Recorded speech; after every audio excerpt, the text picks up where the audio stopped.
Have you ever wondered what really happens after a person dies? Is it truly like the old saying goes, dust returns to dust, earth returns to earth? Or do we enter another world and begin a new cycle of reincarnation? But as we go through more and more strange and unexplainable events that sometimes happen around us, force us to wonder, could there really be another side to this universe that humans don't yet understand? But the tricky part is, you can't run experiments on this. Once you're truly dead, there's no coming back. And yet, some people who were pronounced clinically dead have been resuscitated, making them among the very few able to describe what lies beyond death. Some say it's all just hallucination, but after hearing some real cases, you might think differently. So today, let's talk about near-death experiences. Take Dr. Eben Alexander, a neurosurgeon and Harvard Medical School graduate.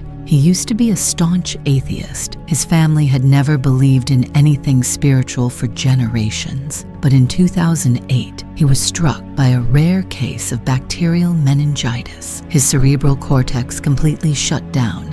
His brainstem was severely damaged, and he remained in a coma for 7 days. Doctors said he had only a 2% chance of waking, and even if he did, he would likely be permanently impaired. Yet he not only woke up, he also claimed to have gone through 3 stages. First, he found himself in a chaotic void of the universe. Then, a glowing butterfly appeared and opened a doorway for him, beyond which was a flowing, multicolored liquid realm. Finally, then he rode on a crystal-like butterfly toward an immense sphere of white light, which he said was universal consciousness, and eventually merged with it.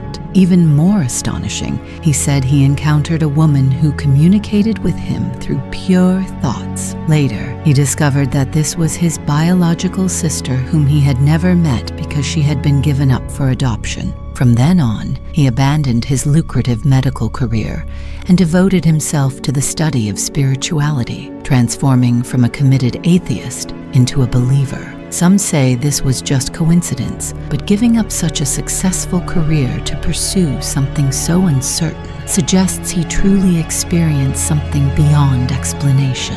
Others argue that near-death experiences are caused by DMT, but then how could the brain fabricate entirely new information it had never been exposed to? This leads us to a bigger question. What exactly is consciousness? Is it really confined to the brain? If so, how can perception persist after brain death? Some scientists propose that consciousness might be a fundamental property of the universe. Like gravity, the brain is merely a receiver and processor, not the source. String theory suggests our world may have 11 dimensions of reality, perhaps with consciousness existing in one of those higher ones.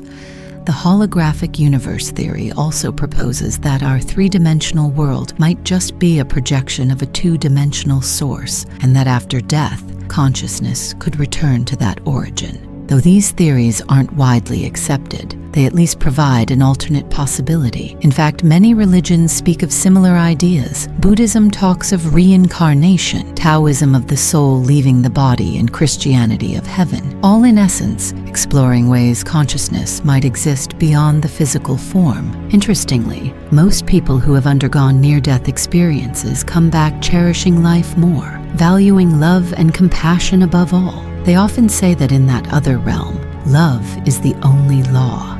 It isn't the romantic love we usually think of, but an all-encompassing state that fills everything. After hearing all of this, I can't help but wonder, perhaps what's truly frightening isn't death itself, but being trapped in endless cycles of reincarnation, bound to flesh again and again, forced to endure suffering, never allowing the soul to find release.